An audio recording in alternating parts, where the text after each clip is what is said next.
Hello and welcome to Euranet Plus debate on the Common Agricultural Policy, the so-called CAP, after 2020. I'm Amanda and I'm joined here today by Amanda Cheesley, press officer at cogeca, the largest European farmer association. Hello, Amanda. Thanks for being in Euranet Plus studios with us today. To say the least, the proposals of the European Commission on the future budget for the CAP for the period 2021 until 2027 have not been well received by farmers, member states and stakeholders alike. No one seems to be happy and no one seems to have their views sufficiently mirrored in the Commission's proposal. So obviously the biggest issue here is the cut in the budget, in the CAP budget. So my first question to you, Amanda, is isn't it fair with 1/3 of the EU budget going to farmers? This is not equaled for any other professions. Is it not fair that there's a cut in the spending? We oppose any spending cuts in agriculture. The budget in agriculture has been steadily reduced over the past years. Now it should amount to about 33% of the total budget by 2020. But the point that everyone forgets is that the agriculture budget and the common agriculture policy is the only common policy that is run from Brussels. So you cannot compare how much is spent, because if you spend the same on social security or defense, it would be like more than 10 times the amount. So it's not fair that agricultural spending should be cut. So we've heard from member states in the council, ministers, they're almost all oppose these cuts, with a few exceptions. Maybe 4 member states are in favour. So if they're so unhappy, why don't they just, reach into their wallets? Well, we're hoping that they will. As far as we understand, the farmers' ministers have all said we don't want any cuts in agricultural spending, like copa. The problem also with the Commission proposal is that they are expecting farmers to do a lot more, respect a lot more environmental constraints with less money. Already, farmers' incomes are 40% of average earnings, and they've steadily declined. The employment in agriculture has also steadily declined. And if you don't have farmers anymore, you won't have any food and you won't have any more beautiful rural areas.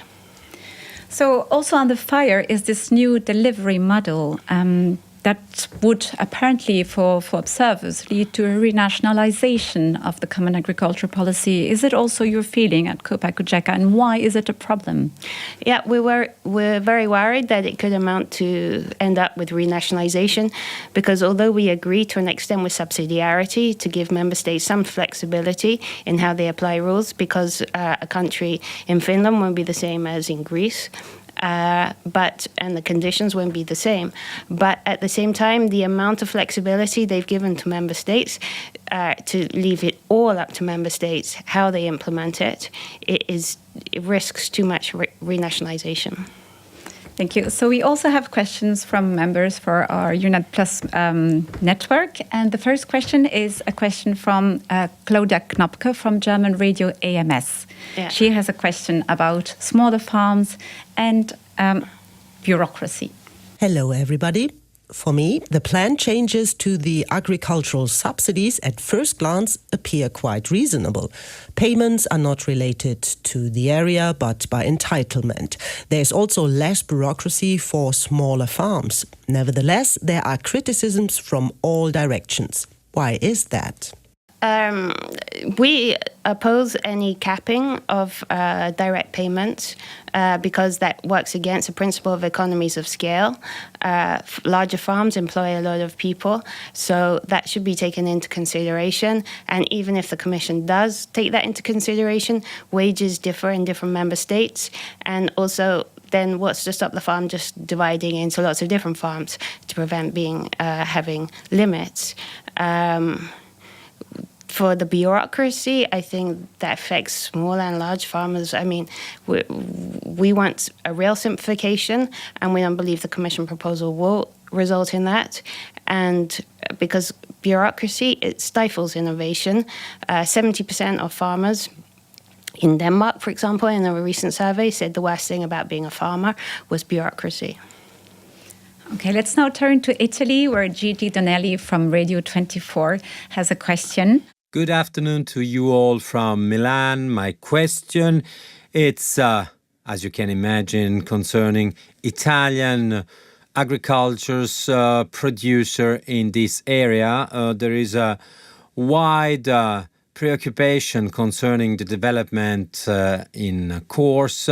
Yesterday, the first meeting on discussing the common base for the new PAC, the new Politica Agricola Comune, so as we call in Italy. So, from different voices in area, is say that southern agriculture should be less worried of the ongoing process.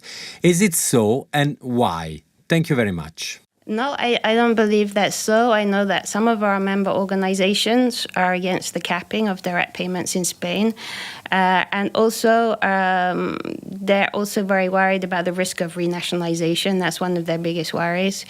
Some are concerned also that we need more market measures, maybe more risk management measures. So I would say that no, that's not the case at all. It's also all our members are unanimous in having concerns about the proposals from the Commission. A lot because it could lead to renationalisation and not have the same rules across the EU, which puts farmers at a competitive disadvantage. So the question is really one of EU-level playing field that could be challenged with the new proposal. Yeah. We're talking about the future of farming, so talking about young farmers, do you think there have been enough enough solutions for younger farmers in the Commission's proposal? Is it well addressed? And how much does cogeca actually also defend young farmers' interests? We defend both young farmers and older farmers.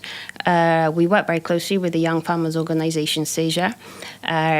We're positive that there has been emphasis for young farmers in the proposals. And we're also positive about some other aspects of the proposals, like smart farming. There's more focus on that. There's more focus on risk management.